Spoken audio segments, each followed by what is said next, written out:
Hello, welcome to Notts Today. I'm Emma Caldwell and this is the only show on TV which is nothing but Nottinghamshire news, views and chat. Hope you're okay today. We've got some big local stories, some heartwarmers and some great guests on the way too. First, we've been to Sneinton Market, who've just got 6 new planters that will help prevent flooding during heavy rainfall.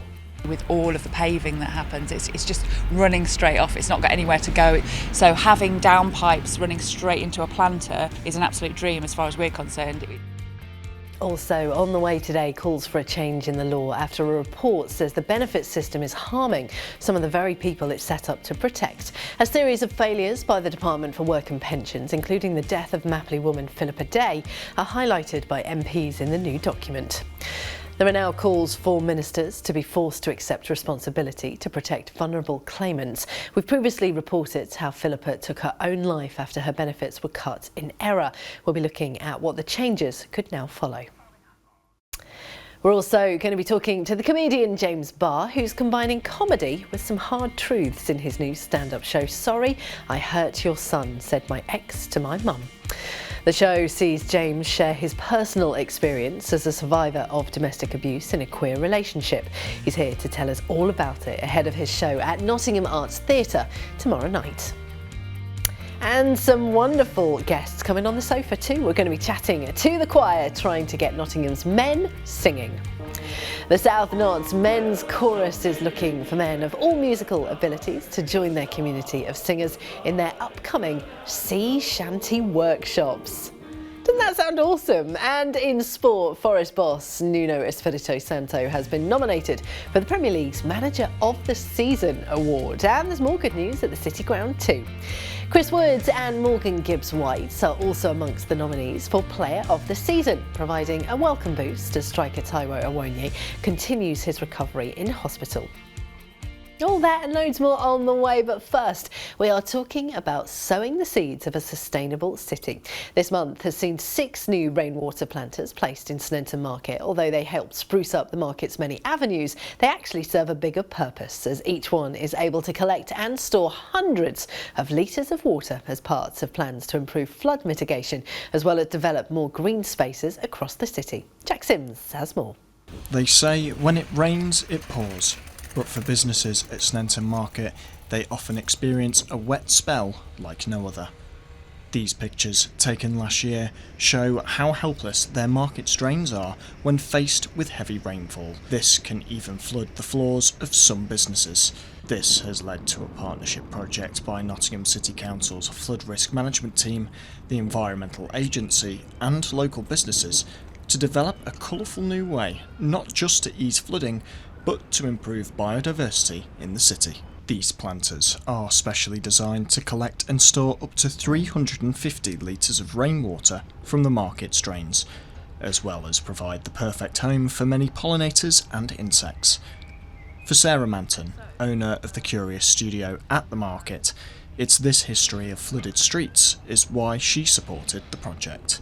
We've had quite a few issues with flooding. I mean, anyone who's been here when it's raining, these are massive roofs and there's a lot of water that comes off them. So having downpipes running straight into a planter that can then collect that water and wick it up to the plants is an absolute dream as far as we're concerned. The project is in line with the market's goals to reduce urban paving by increasing green spaces in the area. For Erin McDade of Nottinghamshire Wildlife Trust, he says more green spaces will mean less urban flooding.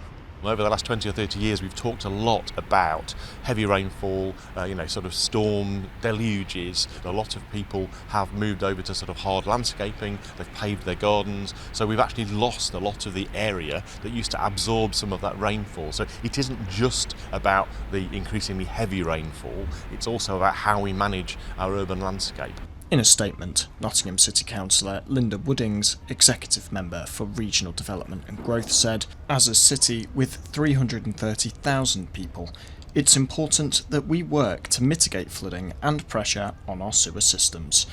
These planters will add biodiversity and colour while also managing flood risk and improving water quality."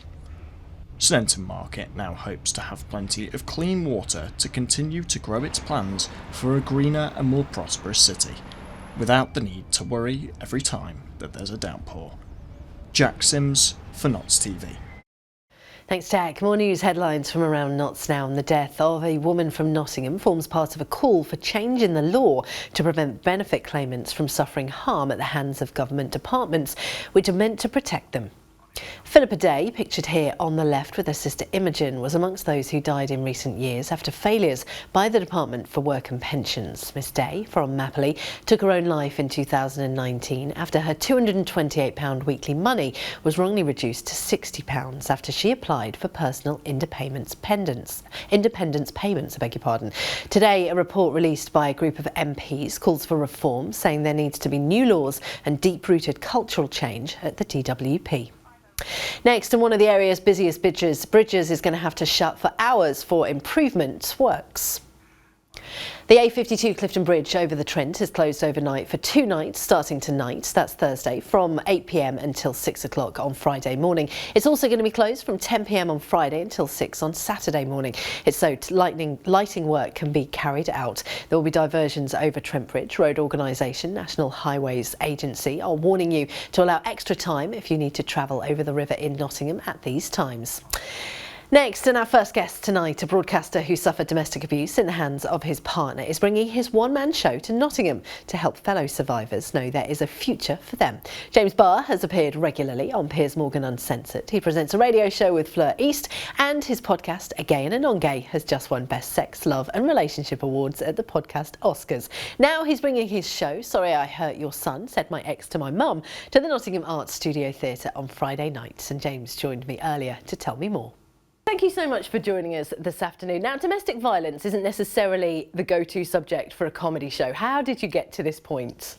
Yeah, good point. I think basically, look, people would see me and think, right, he's going to do loads of gay jokes. And I do have some gay jokes, but I also do trauma now. And personally, I think that's fine because Beyonce is doing country. So we're all diversifying. And what happened to me is obviously not my fault. And I'm a comedian. So, I mean, my ex should really have known that at some point this would happen. And I guess ultimately I realized that actually comedy in a way is using the tools of domestic abuse and abuse in the way that it communicates with an audience, because it creates tension, it gaslights, stories get changed, it surprises you. So honestly, it felt like the right place to tell this story. And I needed to see stories like the one I lived through in comedy. It's how I heal. And I guess kind of a therapy for you as well. Talk us through the title of the show, because it's a good one. Thanks. Sorry I Hurt Your Son. Well, my ex-boyfriend wrote that in a Christmas card to my mum after everything that had happened.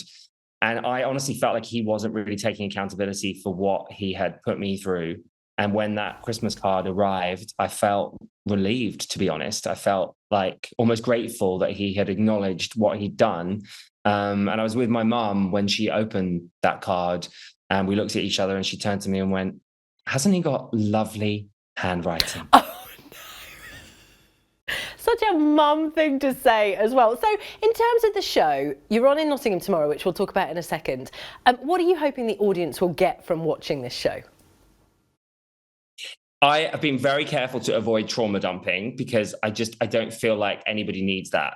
But the show is hysterically funny for a start. I've spent 2 years working on it now, and a lot of people have said very nice things. So I feel like it's okay to say that it's funny. I find it funny still. And I've been performing it in Australia and around the UK. But I really just want an audience to feel safe whilst also understanding what abuse is. We do hear stories about domestic abuse, but they're so often told in a very heavy-handed, dramatic way. And I think that's important, but I think it's also important that we find like ways to access stories like this, and also sort of find them funny. Personally, I just want to give the shame back to the world. I want people to laugh at how it's embarrassing. Like, you can't control your emotions, so you're going to hurt someone. That's embarrassing. And do you think domestic abuse is still a taboo subject, or do you think shows like yours are kind of making it more acceptable to talk about? I do think it's a taboo subject because every time I do an interview with anyone about it, I get asked about that. And people are like, wait, are you allowed to do this? This feels wrong. And I completely understand why. But as soon as I speak to people that have experienced domestic abuse, they thank me. And I'm really thankful to me as well. I'm really proud of myself for going on this journey. And it was really tough at the start. It was hard to make jokes about it because it hurt too much. But the more I have and the more I've laughed at it, the better I feel. And I can feel it from an audience too. There's a palpable energy of healing and relief. So I can't remember your question, but I'm very happy. It was a good answer to the question, to be fair. And you're in Nottingham tomorrow. And of course, Nottingham holds a lovely special place in your heart as well, doesn't it?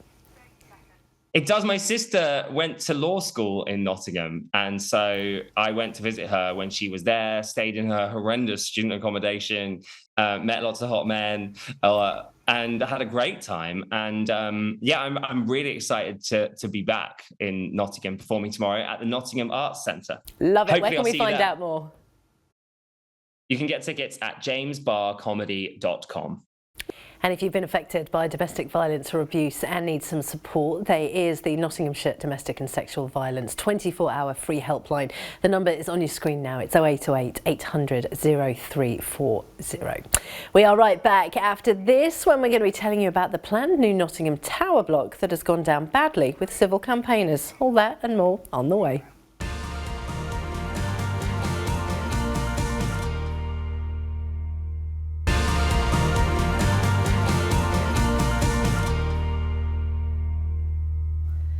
Hello, welcome back to Knots Today with me, Emma Caldwell. I hope you're well today. This is your news, views and chat for Knots on Thursday. Let's take a look at some more of the news from the city and the county now. And a 14-year-old boy was injured after being hit by a tram in Nottingham city centre earlier on today.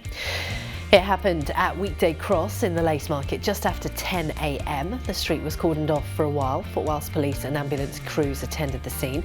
Close to where the tram route passes the Cross Keys pub and all bar one. He was taken to hospital with injuries not thought to be life-threatening. Bus and tram services restarted shortly afterwards. Next, controversial plans for a new Nottingham Tower block up to 18 stories high are tipped for approval after the developer made changes. MRP Nottingham Limited have been planning to build a 22-storey block at the junction of Queen's Road and London Road, but the council delayed a decision last year over design concerns. It's now up again and a report is recommending it for approval. Nottingham Civic Society say it continue to object to the scheme because it will affect the character of the area. Next, and Reform's recent victory at the county council elections has led to uncertainty for East Midlands bus operators, while Reform UK emphasised the importance of improving existing rail and road links in its manifesto last year. The party did not specify any objectives for buses. Managing Director of Nottingham City Transport says work needs to be done on the policy before public transport powers are transferred to the East Midlands Combined County Authority from April next year. As Claire Ward in her talk pointed out, all the local transport authority powers will pass the East Midlands Combined Authority by April next year, so that we know we've got Claire in place and Claire's committed to working in partnership with bus companies and developing what we already have. Clearly there are 4 local authorities that make up the combined area, and 2 of those have now gone over and they're being controlled by the Reform Party. We don't currently know what their policies and priorities for public transport will be, so there's clearly some further work to do there.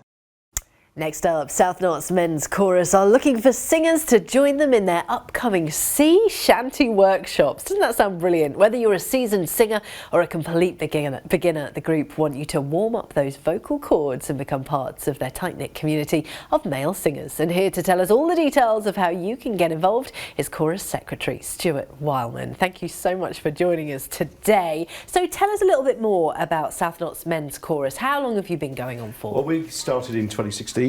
And I joined the choir like 3 years ago, and I didn't think I could sing. And actually, they rapidly convince you probably can, but well, with various degrees of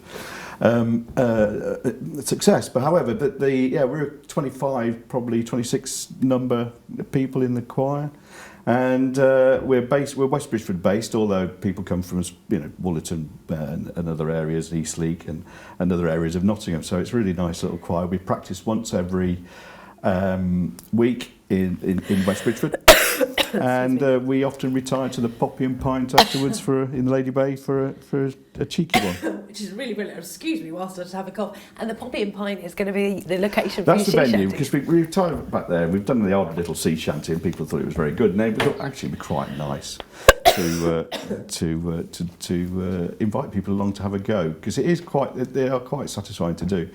I mean, the choir itself, we do competitions, we do raise money for charity, we do lots of different things, and some of the numbers can be quite a challenge to learn, and then our musical director will often say, right, let's do a sea shanty or something refreshing. They're a little bit like rugby songs. See, that's the brilliant thing about a sea shanty, isn't it? Yeah. Anyone can kind of have a go. You don't have to be very good. You really don't, and I think some of them know this. Anyway, but yes, you just knock them out. I mean, some of them are in various parts, some of them are in 2, 3, 4 parts. Others are you just all join together and just give it a huh.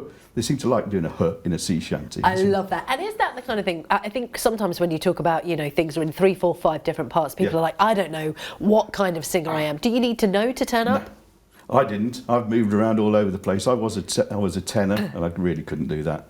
And I ended up being a bass, so that's it. So you will be put in an area where where our musical director thinks you should fit in, and it's not difficult. It's fine. And what should people expect? Because this is a one-off. This isn't sort of a commitment to joining a choir or doing anything like that. This is a one-off. Yeah. What do you think people can expect when they turn up at the Poppy and Pint? It's at 1:30 on the 1st of June, and it's for just a 2-hour sing-along. So we're only going to perhaps do 2-3 numbers. One of them is probably a bit more in-depth. None of them are too difficult and too hard. And the way sea shanties tend to work, they often repeat themselves. I mean, we do one thing we're doing, Well a Man, which everybody may know because I'd of ask you to sing, but I don't know that you want yet. to on Please, live no. on telly. Hopefully that will be just after we finish. And I think we're going to do Well a Man, which was a TikTok sensation, I think, during lockdown. Right. Some postmen in Scotland did all of that. And then I think what else are we going to do? South Australia, which again, that one's I like that one. The bass lines are very good on that one. But you don't need to know it before you turn up. No. What is it, Stuart, about singing with a group of people that is just so good for you? You know what? I didn't think I could sing, and I've joined this choir and I thoroughly enjoy it. I mean, when things go wrong, it's even more fun, to be perfectly frank. But you can often, it's just all doing it all together, and when it gels and when it actually works, it's absolutely wonderful. It's like if you practice anything, and when it actually works, you go, oh, this is good. I mean, we're just watching it there. It looks absolutely brilliant. I mean, that's not quite a sea shanty. No, that's certainly not a sea shanty. What that is, that was a tricky number. That was a Welsh number. We do various in Welsh. Next year, we're going to the Royal Albert Hall and performing nearly all Welsh numbers with Welsh male voice choirs. That is incredible. Well, we've got 5 or 6 Welsh speakers, various accents of Welsh. Anyway, we've got 5 Welsh speakers. And I have no idea what I'm doing, no idea what I'm saying. I could be saying all sorts of rudeness. I bet it sounds good though. Some of them do, yeah. Oh, that's so good. So if people are watching and they're thinking, actually, I do want to dip my toe into this. I don't want to commit to anything, but a one-off in a pub on a Sunday sounds wonderful. Yeah. What would you say to them if they're just feeling a little bit nervous? I haven't got anyone to go with. I don't know anyone in the choir. What would you say to them? Well, I really do just turn up. I was quite nervous when I did it, and I didn't know what I was letting myself in for, to be perfectly honest. But everybody's so welcoming in the choir, and they really are, and there's all sorts of different qualities. And most people think they can't sing. All right, perhaps quite a few can't, but our musical director, with a little bit of help, will really bring you on and make you feel at ease. I love that. She's very good, but don't tell her. I hope she's not watching. If people want to find out more, where can they go? Well, we put posters up in the Poppy itself. And I put a poster up today in the Lady Bay chip shop, to be honest. So don't plug them, that's free chip. And and there's a QR code on there, or you can go to our website, which is snmc.org.uk. www.nottinghamforest.org.uk. Wonderful. Stuart, thank you so much for joining us Thank you today. very much. Pleasure. Time for your sport now, and we're starting with Nottingham Forest. 4 reasons to be cheerful at the City Ground after a really tough week in which striker Taiwo Awoniyi ended up in hospital with a really serious injury. He's now said to be recovering well. And those 4 reasons, first up, head coach Nuno Espirito Santo has been nominated for the Premier League's Manager of the Season award. Nuno has won 3 Premier League Manager of the Month awards, more than any other manager in the division, and has already guided the Reds to a guaranteed European place with 2 games remaining. And striker Chris Woods and playmaker Morgan Gibbs-White are on the shortlist for Player of the Season, with winger Anthony Elanga up for Young Player 2. Results of all 4 of those accolades are going to be announced later on this month. Next, an 101-year-old Marge Graves has been a Forest supporter since she was just 8 years old. Her first visit to the City Ground was an incredible 93 years ago, and her first match was in 1931. Now she's a resident of Fairway View Care Home in Bulwell, and she's been unable to return in the last 30 years, but always maintained her support for the club from afar. That was until Sunday's game with Leicester, when Forest made her a very special guest on an escorted visit. Take a look. Oh, best of luck to you today. Thank you very Get much. some golden. We'll try. Marge, can I ask you one thing? What bit of advice would you give to somebody? You're 101 years old. What advice would you give to us? Well, I'm not telling me. I've never smoked it, I've never drank it, and I've kept active other than that. But the boss. No, I'm not the boss. Please don't mind. No, please sit down. How are you? Hi, Anthony. Nice to see you. Have a good trip to the league today. Give it. Say, have a good trip to the team today. I will do it. I'll do it. Thank you.